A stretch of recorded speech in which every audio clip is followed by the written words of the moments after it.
आजच्या या व्हिडिओमध्ये आपण पास्ट टेन्स बघणार आहोत. तर पास्ट टेन्स म्हणजे भूतकाळ आणि या भूतकाळाचे पहिले दोन प्रकार आपण या व्हिडिओमध्ये बघणार आहोत. तर त्याच्यामध्ये पहिला जो प्रकार आहे तो आहे simple past tense. Simple past टेन्सला मराठीमध्ये म्हणतात साधा भूतकाळ. तर भूतकाळ म्हटल्यानंतर मी आपल्याला अगोदर सांगितलेलं आहे की गेलेली वेळ, मागची वेळ, होऊन गेलेली वेळ. तर त्या वेळेतले गोष्टी, त्या वेळेतल्या पूर्ण झालेल्या क्रिया सांगण्यासाठी या साध्या भूतकाळाचा उपयोग करतात. मग याचं स्ट्रक्चर काय, रचना काय? त्याची रचना आहे यस अधिक V2 अधिक ओ. म्हणजे काय? कर्ता अधिक क्रियापदाचे दुसरे रूप आणि मग त्याच्या पुढे कर्म. तर या पद्धतीनं मी आपल्या पुढे हे नवीन 5 क्रियापदं ठेवलेली आहेत. तर त्या क्रियापदाचा उपयोग या सूत्रामध्ये बसून आपण साध्या भूतकाळाची वाक्य बनवणार आहोत. तर पहिल्यांदा मी यशच्या जागी समजा इथं मी घेतलं रमेश, हे झालं यस, कर्ता झाला. त्यानंतर क्रियापदाचं दुसरं रूप घ्यायचंय. आपलं पहिलं क्रियापद आहे ब्रिंग, ब्रिंगचं दुसरं रूप आहे ब्रॉट. रमेश ब्रॉट. आता आपल्याला घ्यायचंय कर्म. Ramesh brought a new car. Ramesh brought a new car म्हणजे रमेशने एक नवी गाडी आणली. क्रिया पूर्ण, काळ भूतकाळ. मग कर्ता क्रियापदाचं दुसरं रूप आणि कर्म. पक्क लक्षात ठेवायचं, कर्ता क्रियापदाचं दुसरं रूप आणि कर्म.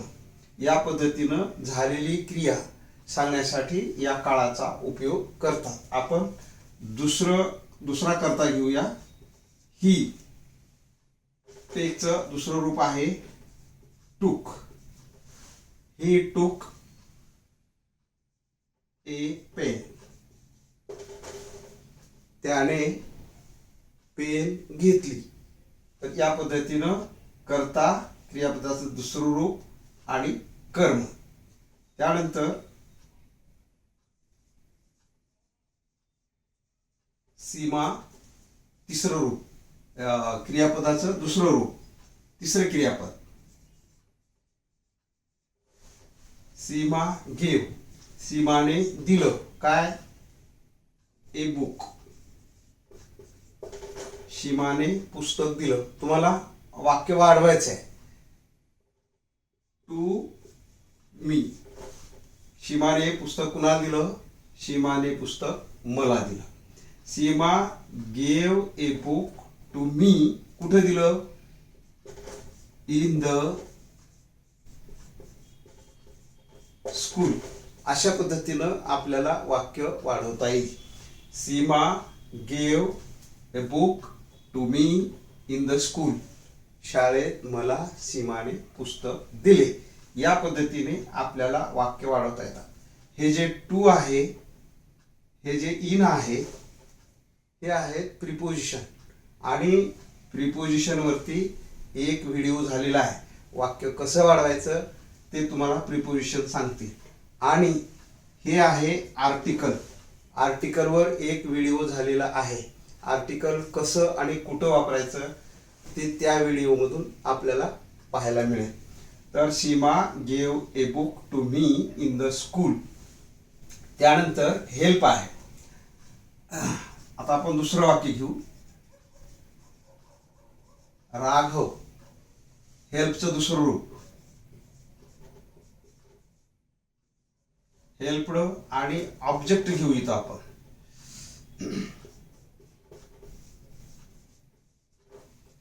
राघव हेल्पड मीरा. राघव हेल्पड मीरा म्हणजे राघवने मीराला मदत केली. कशामध्ये? इन द किंवा in her study. Raghav helped Meena in her study. म्हणजे राघवने मीराला मदत केली कुठं? इन हर स्टडी, तिच्या अभ्यासामध्ये. राघवने मीराच्या अभ्यासात मदत केली. या पद्धतीनं आपल्याला हे वाक्य मराठीमध्ये म्हणता येईल.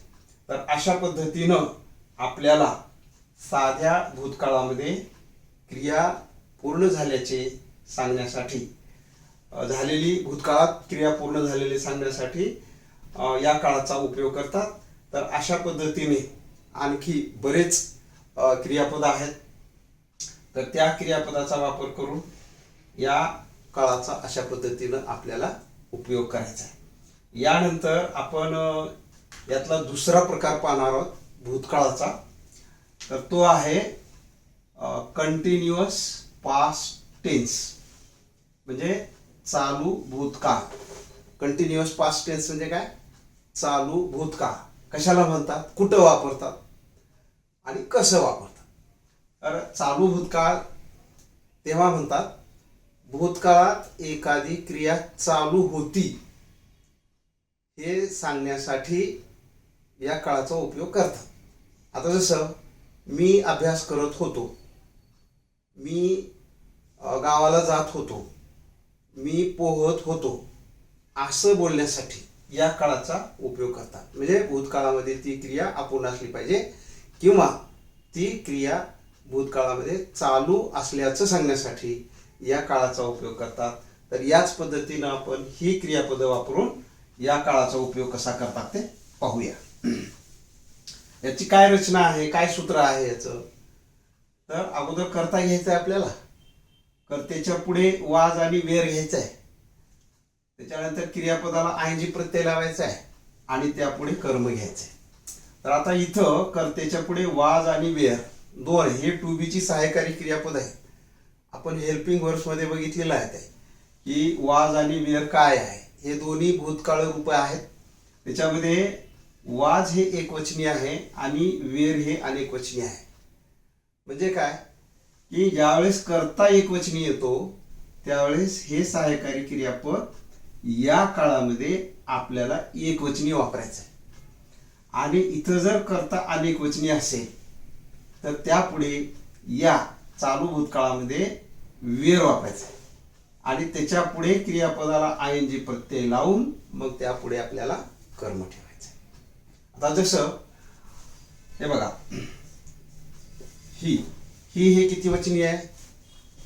तर तो आहे एक वचनी. ही म्हणजे तो म्हणजे एक. म्हणून इथं हिच्या पुढे येईल वाज. ही वॉच. तिथं आहे ब्रिंग, पहिलं क्रियापद, तर त्याला आपण आयएनजी प्रत्यय लावूया. हे ब्रिंग झालं, ह्या पुढे हे आयएनजी प्रत्यय. He was bringing. He was bringing the books. म्हणजे he was bringing the books म्हणजे तो पुस्तकं आणत होता. He was bringing the books. या पद्धतीनं. आता हे बघा, आता घेऊया आपण इथं देच्या पुढे दे अनेकवचनी असल्यामुळे वाज येईल का वेर येईल? अनेकवचनी असल्यामुळे वेर येईल. म्हणून आपण इथं वेर घेऊया. They were. दुसरं क्रियापद आहे टेक. टेकला आयएनजी प्रत्यय लावूया. They were taking the money. They were taking the money. तर ते पैसे घेत होते. या मनीच्या ऐवजी आपल्याला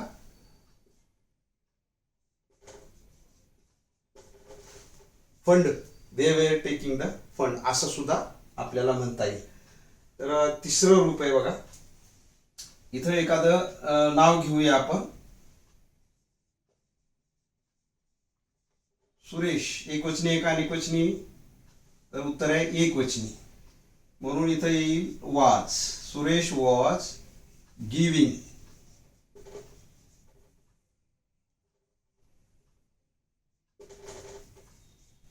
सुरेश वॉज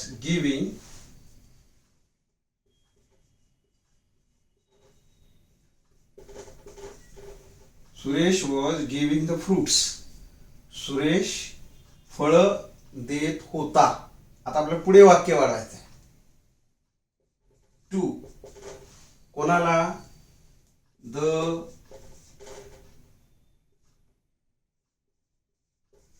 पुअर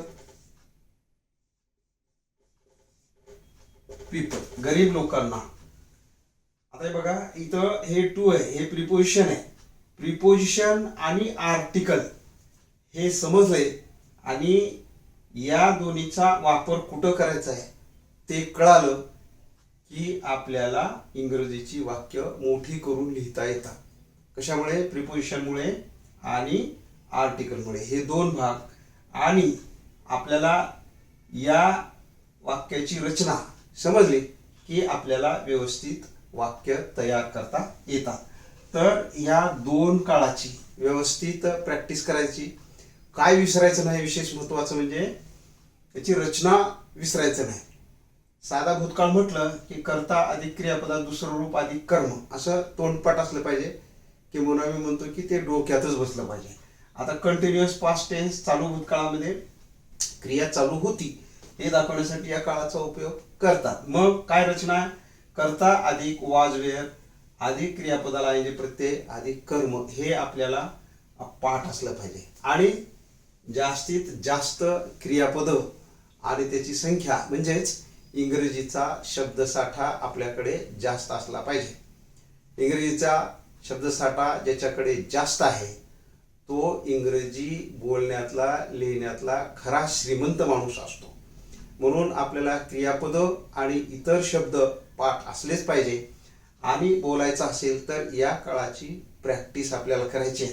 मी 5 तुम्हाला क्रियापद दिले, तुम्ही 10 शोधा, 20 शोधा, 50 शोधा आणि त्या पद्धतीनं या स्ट्रक्चरमध्ये या रचनेमध्ये बसून तुम्ही जास्तीत जास्त वाक्य तयार करा.